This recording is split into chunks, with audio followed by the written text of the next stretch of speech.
I have been waiting all morning for this, Dr. Lou. Now, the 5 foods that could be sabotaging your diet. Dr. Lou Aronne, director of the Comprehensive Weight Loss Program at New York Presbyterian Weill Cornell Medical Center, has written a new book called The Skinny. In it, he identifies 5 foods that actually can trigger hunger. Even if they're on your diet in the right quantities, they can tell you that you're still hungry. He joins us now to talk about him. Dr. Lou, first of all, thank you very much. And Thanks, it has Sam. been a pleasure to learn about all this. So fill us all in.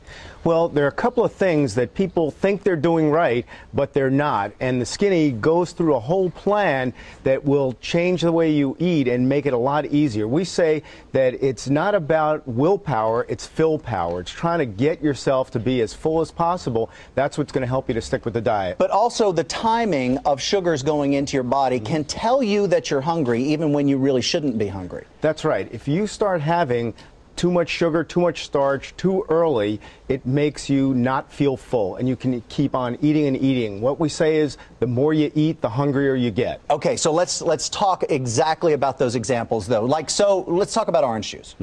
Well, look at that juice. That glass is 3 oranges worth of juice. Right. If you ate those 3 oranges, you'd be stuffed. But you could easily drink that glass of juice, and you would be hungry a lot sooner than if you had even one of those oranges. Because what it does to the hormones and your blood sugar. To your blood sugar. So your blood sugar goes up, goes down, you just never feel full. All right. Is it okay to have that orange juice after you've already had something like an oatmeal or a starch or something like that? Well, our recommendation is to have protein for breakfast because it keeps you full. Studies show that you're full much longer throughout the day. If you want to have something that's juicy, have the orange itself. That's going to keep you full. Okay, well, the sugar cereal we'll talk about on the website, but let's get to the pasta thing because so many people will say, but they eat lots of pasta in Italy and they're thin. What's the deal on pasta? Well, life in Italy is a lot different. And if you look at the pasta we have here, the average portion is the small one. The smaller one. That's what we should be eating. Typically, this is what we load up. That's a restaurant-sized portion. It's almost all the calories you should have in a day in that one bowl of pasta.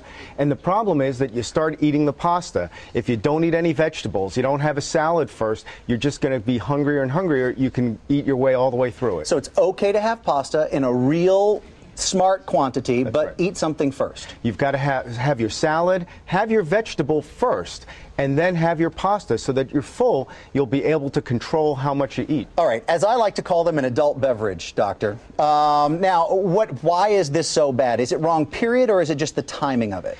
I think that for people who are having trouble, that's the key point, it can be a problem. So if you start out at a restaurant, you have a drink, then you have the bread, you're never going to be full. You're going to wind up eating a big dessert. This is so smart. So maybe time the bread after you've put something in your stomach, maybe time your adult beverage after you've had something in your stomach. Start out, have a glass of water when you get to the restaurant, have your salad, and then as you're eating your meal, then you can have a glass of wine or a beer. I'm going to try it, Dr. Lou. You can read an excerpt from Dr. Lou Aronne's book right here on abcnews.com.